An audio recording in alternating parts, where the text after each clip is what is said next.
They offered me a job and I was going to go and I was going to work in New York as an FBI agent. And then I got the word that I had flunked the background check. What?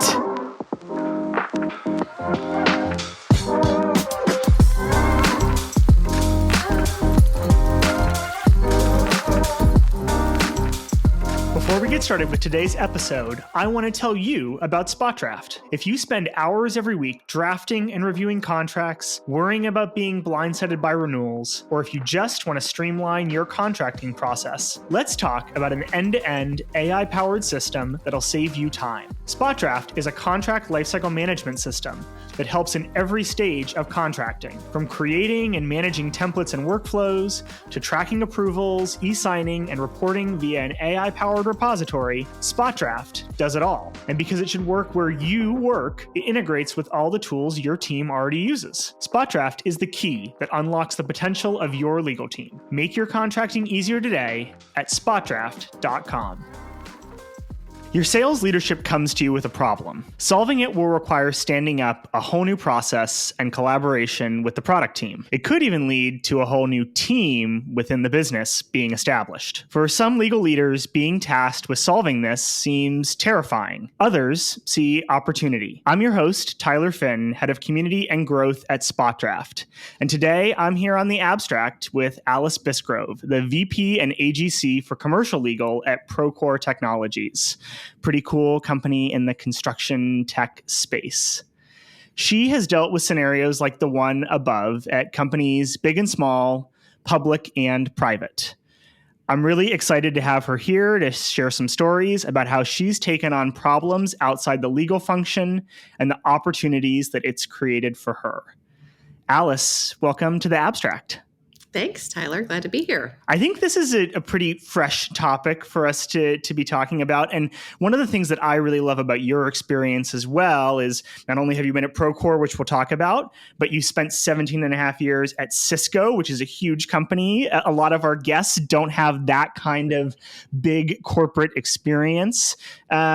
But before we get into your career and some of the challenges that you've tackled for those businesses, what's top of mind for you at Procore right now?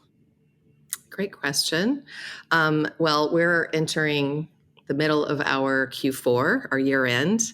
So tippity top of mind for me, since I lead the go-to-market team, is making sure we're in lockstep with our sellers and with our customers, and so that we're able to close a solid year and meet our targets and hopefully exceed them. So yeah, that's tippity top of mind. I would say also we're in the financial planning process right now, strategic planning, and actually Procore is about to launch a new 3-year strategic plan. And so it's a particularly fun time to be in the planning process because we get to be involved in the corporate strategic planning, figuring out what are the initiatives that we need to do this year to help us achieve on our strategic plan. And also as a legal department and as a team within that legal department, what are the things that we need to prioritize this year to help us succeed? So that's top of mind for me and for us. Strategic planning is a fun, sometimes tough, but I think rewarding process. I've been through that a little bit. And Q4, a busy time to do it. Okay, quick question for you. If you put yourself in the shoes of a commercial lawyer who's working with their sales counterparts, what would you tell the salespeople? How can they make your lives as commercial lawyers easier as you approach quarter end? Great question. I think alignment, communication. One of the things in our strategic team that we've been working on is we've set up weekly calls as an entire team, and we bring in commercial, we bring in professional services, we bring in all the key stakeholders, and we go through all the top deals that have to close, and we just do a status update. Where is it? What's the outstanding piece? What needs to happen? And so getting that alignment, making sure that everybody's on the same page and driving it so that we know who needs to do what for us to close, I would say that's the number one key. Stepping back, we'll walk through your career. I'd love for the audience to hear a little bit about your time at Cisco including how you ended up there, because you didn't start your career in tech. You had a bit of a career beforehand in sort of the nonprofit policy sector. Tell us, how you got into tech and what the early days at Cisco were like. Yeah. So I really kind of fell into tech as you as you suggested. I started out, well, to be perfectly honest, I started out trying to join the FBI. I worked for a prosecutor's office when Wow. I was in law school. Yeah, I know, right? But totally off the beaten path there. But yeah, I worked for a prosecutor's office, and I was really excited about the whole idea of criminal justice. And so I decided I wanted to join the FBI, and I actually got all the way through the process. They offered me a job, and I was going to go, and I was going to work in New York as an FBI agent. And then I got the word that I had flunked the background check. What? I mean, you seem like you're a pretty straight-laced person. What could they have possibly... I was desperate to know, but they wouldn't tell me. So maybe there's another Alice Bisgrove out there with a criminal record who... I know it does make me sound a lot more interesting than I actually am, but it is kind of a fun story in hindsight to tell. So, but I was still determined. I was like, well, I have no idea what I'm going to do now. I guess I'll go to New York anyway. So I moved out to New York, and I found a job in the nonprofit sector. And it was an education nonprofit, a national nonprofit. Mm-hmm. I took a job as the director of policy and program advocacy, which who knew what that meant, but I was interested in doing something that mattered, and I was lucky enough to fall into that work. And I did it for several years, and I learned a lot, and I loved it. But I decided at the end of that I wanted to move into more of a legal focused role. Mm-hmm. And so I found an opportunity to work for a tech company that was kind of a startup called Metricom. They were putting routers in place. They had this wireless router, and they were putting them in place all across the country. And so it was an interesting job because it was lobbying municipalities to put those routers on utility poles, but it was also contract negotiation. So you would negotiate a contract for that with the municipality. So it was the perfect transition place into tech law, because it was a combination of government relations, but also doing contract negotiation. And I loved it. It was so much fun. I mean, it was a couple of years out from the bubble bursting, so the company didn't make it. But I got the bug. I got the bug for sure. And it was, the energy and the innovation, the creativity was so exciting and exhilarating. And then mostly I just loved being in-house, being a part of something like that. So I was fortunate enough to, after the bubble burst, recovered, to find a job at Cisco. And that was a journey in itself, getting that job, because I really, as you can see, I didn't have much experience at that time. And I managed to get a job in the commercial legal department supporting the New York area. But at first, they turned me down because I wasn't really qualified for the job. And it was really, looking back now, I had no idea how out of my depth I was, because it was supporting all the New York customers, and I just had a little bit of experience in contract negotiation. So they turned me down, and then I offered to work for free. Wow. I know, I did. I was really scrappy at that time. Like an intern, really extern, but with a better title. Right. It was like, just give me a shot, until you find who you're looking for, knowing that I could talk them into keeping me on. But they just kept looking. Eventually, I ended up interviewing with the head of sales one last time. And I remember going into that interview thinking, what in the world am I going to do to land this plane? And I walked in, and he had a picture of himself running the New York City Marathon on the wall. Just run it. And we spent the whole interview talking about what we learned in running the New York City Marathon. And then the next thing I knew, I got the job. So there you go. You never know what's going to help you. A personal connection. And I also like that you bet on yourself there, right? In being willing to take it on for, less than probably a typical salary and without the title. And you had faith you would ultimately convince them that you were worthy of all of that. That's amazing. I think that's also something that I think about when I'm hiring people. I Yeah. think about the position that I was in at that time and how I really wasn't qualified, but I was so hungry and I knew I could do it. And I was super scrappy.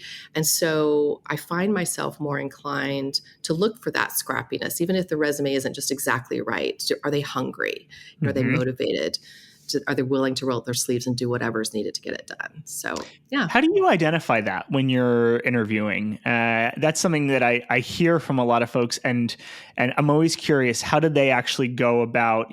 If you only have a few hours with the person over the Yeah. course of a series of interviews, how do you identify that sort of hunger? I think you can sense it, Yeah. in the energy and in the enthusiasm and in the the energy that they bring and the motivation that they bring into the conversation. Are they approaching each question as an opportunity to show you how excited and interested they are and Hmm. how good a fit they are, but what they're going to do with each opportunity, with each question. So Hmm. yeah, I think you can really tell when a person just kind of expects a job or is feeling kind of mediocre about it, and when Hmm. they are just willing to do whatever it takes to get it and to do it. And they have the chops to do it, but Yeah. maybe I like a person for whom it's just slightly out of reach, because Uh then they're just thrilled. They feel like they won the lottery and they're going to do huh. whatever it takes to prove to you that they.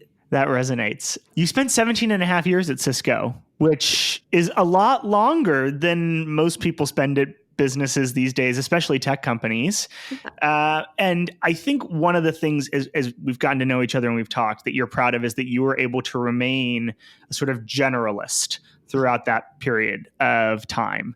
I guess a sort of two-part question there. How did you do that? How did you remain a generalist in a big org, which I would expect, just sort of by its nature, kind of drives people towards specialization, right? And also, like, how did you stay curious? How did you want to continue to come to work day in day? Maybe those two things are linked, day in day out, for a little more than a decade and a half. I didn't start out intending to be a generalist. I mean, I started out being a commercial lawyer thinking this is the best thing ever. I love this work. And it was actually my boss at the time who I was really hitting my stride. And he's like, you should think about moving into a different department. I mean, into a different practice area Yeah. within the legal department.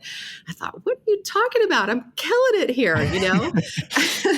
And he said, well, you could learn more, and you also could end up feeling pigeonholed in this role forever if you're really successful at it, but you don't move around and try other things. And it really struck with me and struck a chord. And I realized, he's right. I may end up back here, which I have. I have come full circle, but Yeah. I knew that I had a lot more to learn. And so I started branching out. And fortunately, so I was fortunate to have a boss who was thinking Hmm. about what was best for me and not necessarily what was best for him and the team. Hmm.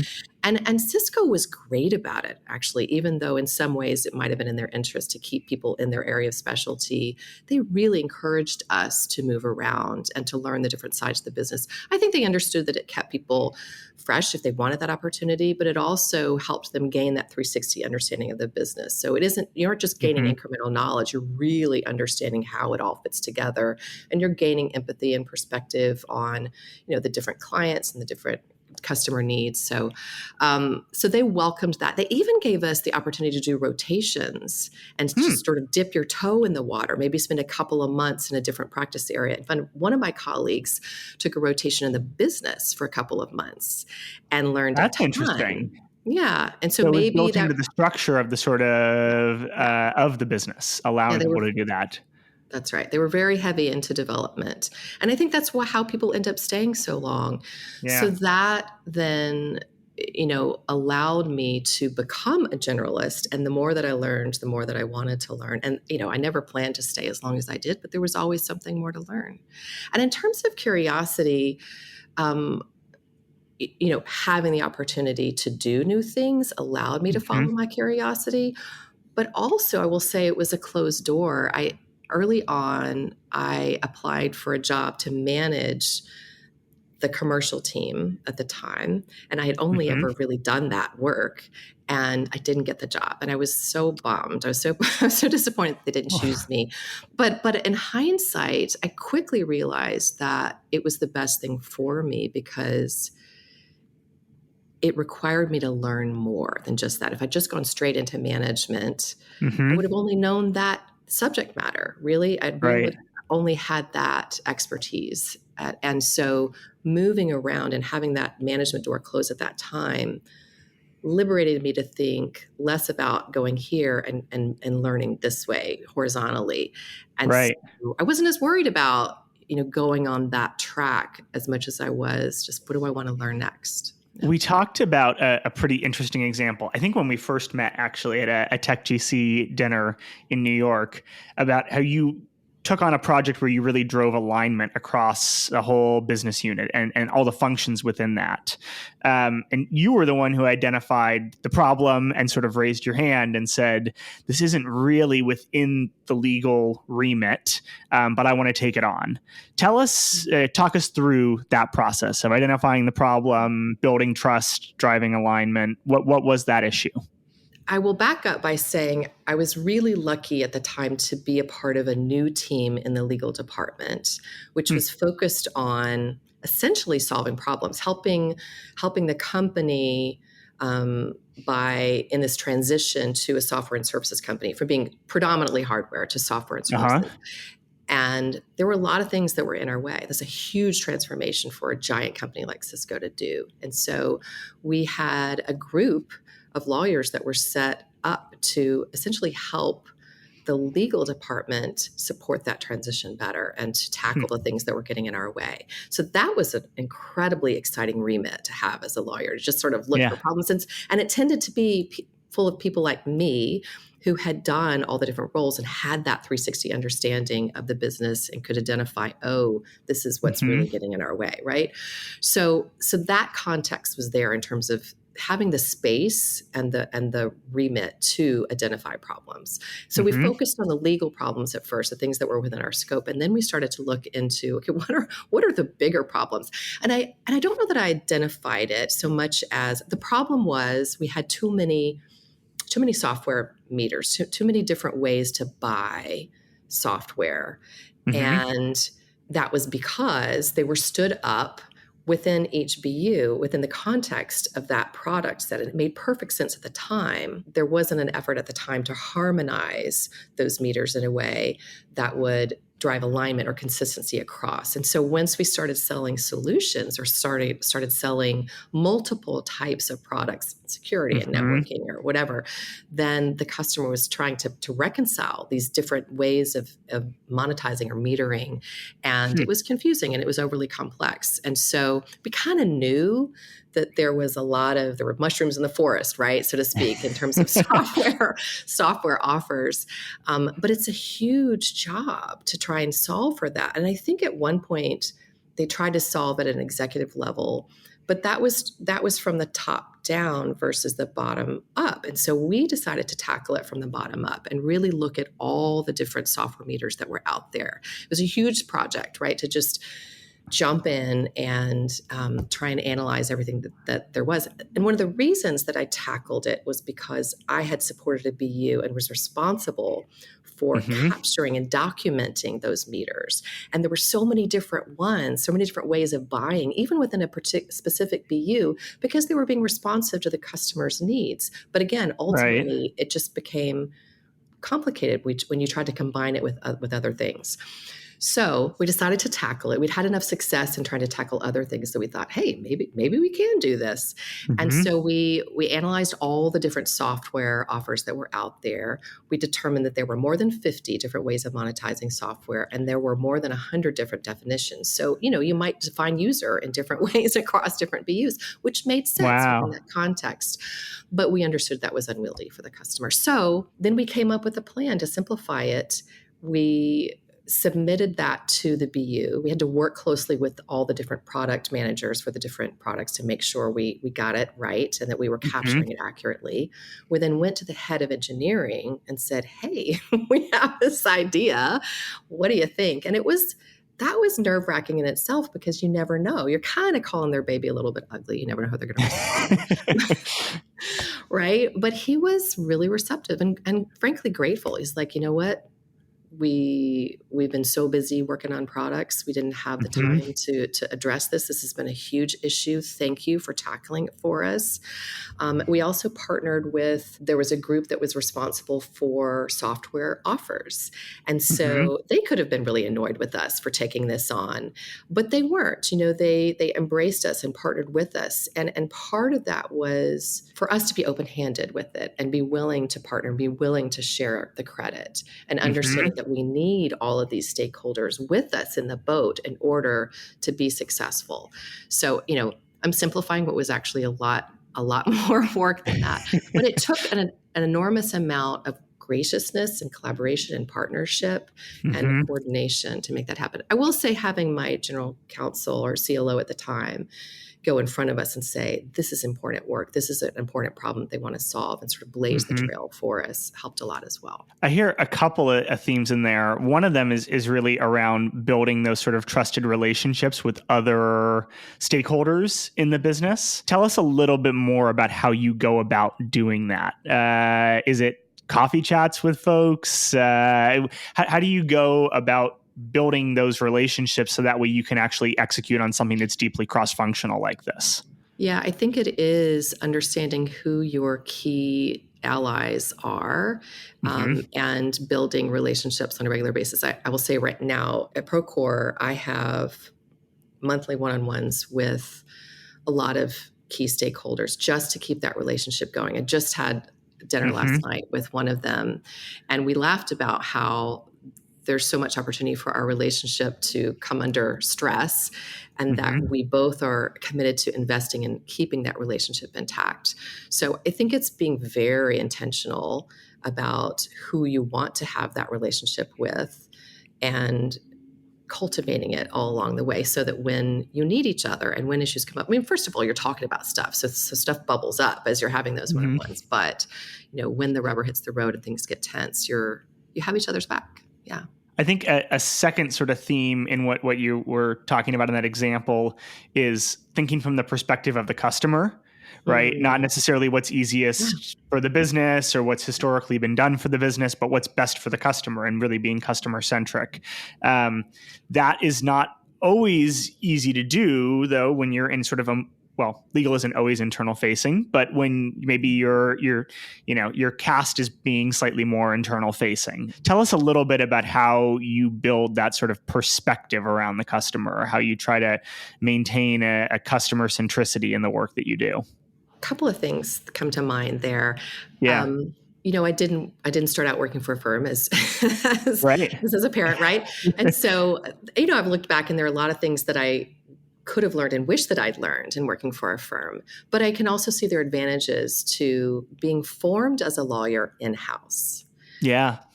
And I think that concept of being formed as a lawyer in-house kind of trains you to think about legal issues within the context of the company's goals and their customer, right? So that's just in your DNA, is thinking about everything within that context of the company's mission and vision and their goals and the customer that they're trying to reach. So that's first where I would start. Is it really helps a lot to spend time in-house and really forming your legal lens in light of the company's purpose.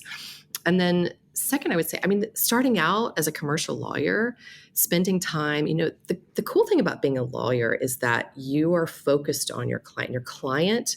Your client's interests become your interests, right? Because you're so zealously trying to represent them. So if your client is a salesperson, then you're all in and trying to understand their customer and their customer's needs.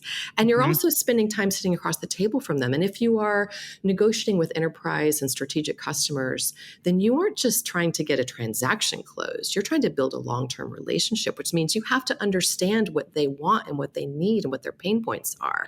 So I would say there's nothing like spending your day trying to understand and build relationships with customers, right? To help you understand and see the world through their lens.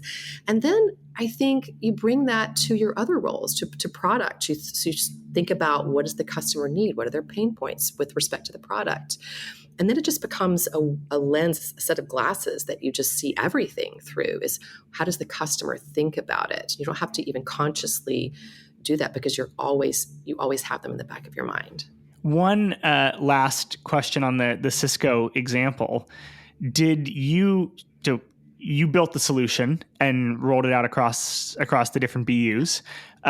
Did you end up owning that? Did legal own that in perpetuity, or did it get handed off to pricing or some new ops function, or what ended up happening with that solution? That's a great question, and we did end up handing it off because we really weren't the rightful owner, and that has been a model that I've replicated throughout my career, in terms of not assuming that because I tackle a problem, that means I'm the rightful owner of it. And you can hand it off at many different stages. But in that specific example, once we had really identified the problem, and then it became time to implement and manage the care and feeding of that system and that process, then it made perfect sense for us to hand it off to the organization that should really, and in terms of who it was that group that I mentioned, the offer management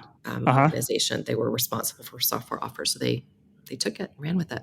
As you transitioned to Procore after a great run at Cisco, you were moving to, I think, what some of us in the startup space would call like a decently well-established business, but relative to Cisco, a lot smaller. Tell us about that transition and how you knew it was the right time. And were you scared? Were you super excited? What was that like? Yes. Yes, all the above. It didn't feel so established to me, although it was. I can see, of course, why you would say that. At the time, it was just coming from this, nearly 80,000 people, very well established, lots and lots of best practices in place.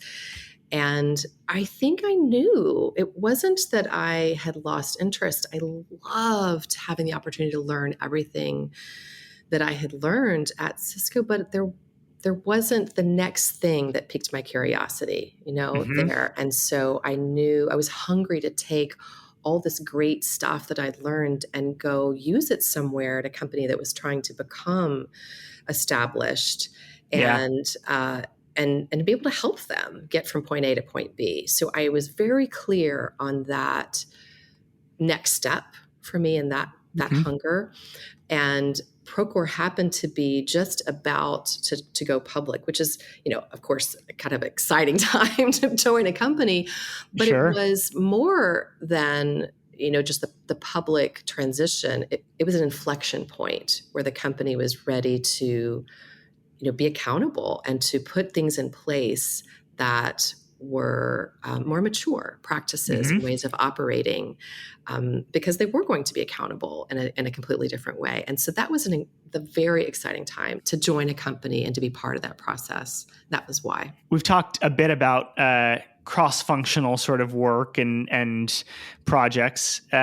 Since you've been at Procore, are there any cross-functional projects that you've, or accomplishments that you've had that you're particularly proud of that you'd want to talk about and share with our audience?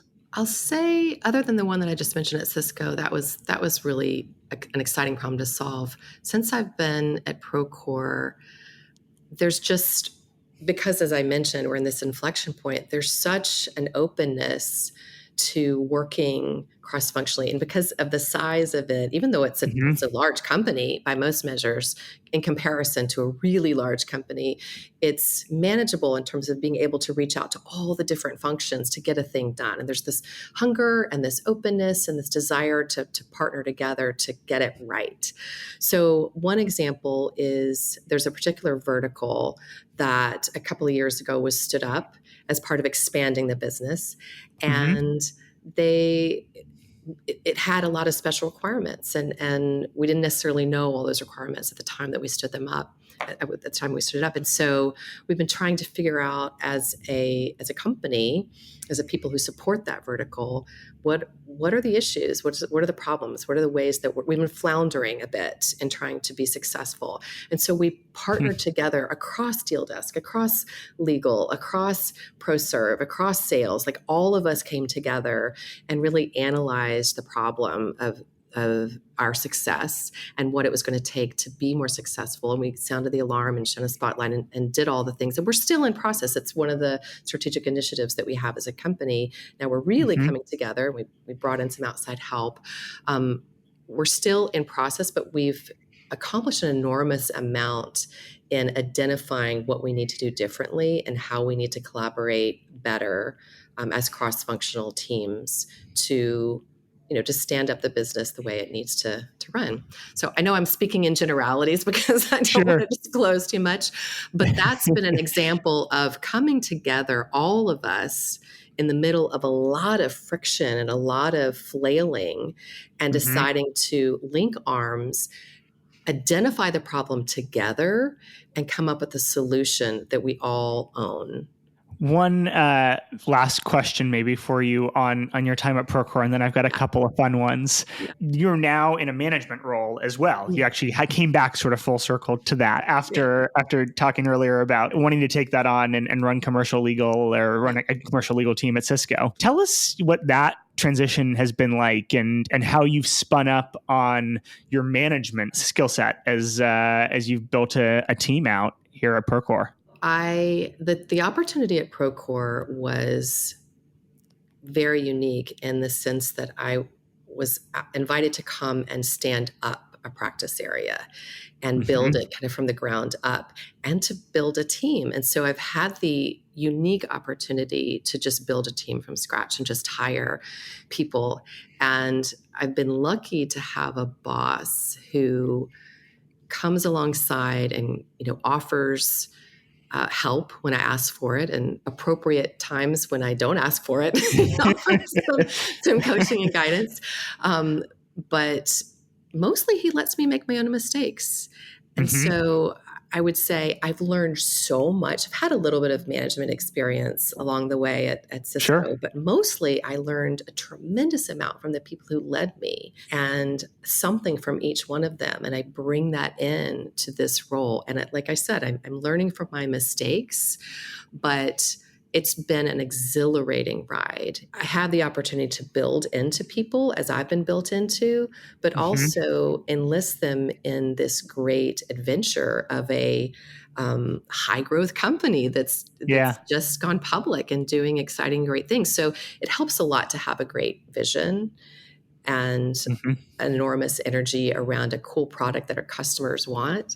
But I would say being given the chance to figure it out as I go with support along the way is the best thing I could ask for. Yeah. A couple of fun questions for you as we start to wrap up. One is, I'm an avid reader. I travel a lot, so I like to read on airplanes. And I'm always asking guests for a book recommendation. It could be something you read this summer, or if you have had time this fall, or just a book that you would recommend that our listeners pick up for the holidays. So one of my favorite books that I've read recently is The Candy House. So I don't know if you're familiar. I've not heard of that. Yeah. Tell us more about it. Really, really good. It's Jennifer Egan, I think. I don't know how to pronounce her last name, but at any rate, she wrote like A Visit from the Goon Squad, I think was one of her other books that's well known.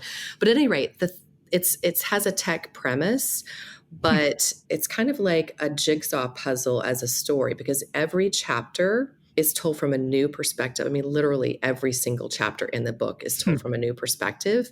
And so the plot is unfolding, and those characters are kind of peripherally connected to the other one.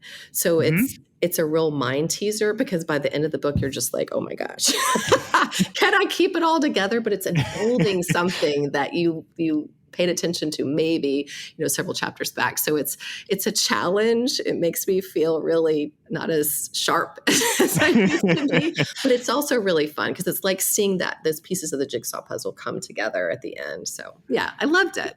It sounds like something better right on an 8 a.m. flight than an 8 p.m. flight is. Definitely before your gin and tonic, I would say. One final question for you that I like to ask folks: if you look back on your career and think about yourself as a very young lawyer in the sort of early days, what's a thing that you wish that you'd known then that you know now? I think I would just say, relax and just let it unfold. You've got this. I think that's something that, whether you're a man or a woman or whether you're a lawyer or not, I think we fret so much about how it's all going to work out.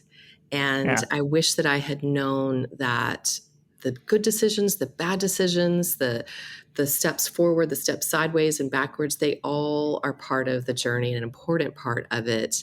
I wish I'd given myself more freedom to just relax into the journey. But here I am.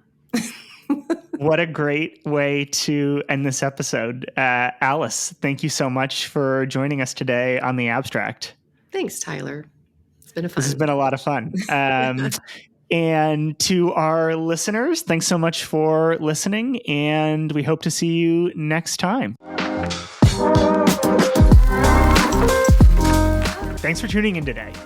Don't forget to subscribe so you can get notified as soon as we post a new episode. And if you liked this one, I'd really love to hear your thoughts. So please leave a rating or a comment. If you'd like to reach out to me or our guest, our LinkedIn profiles are in the description. See you all next week.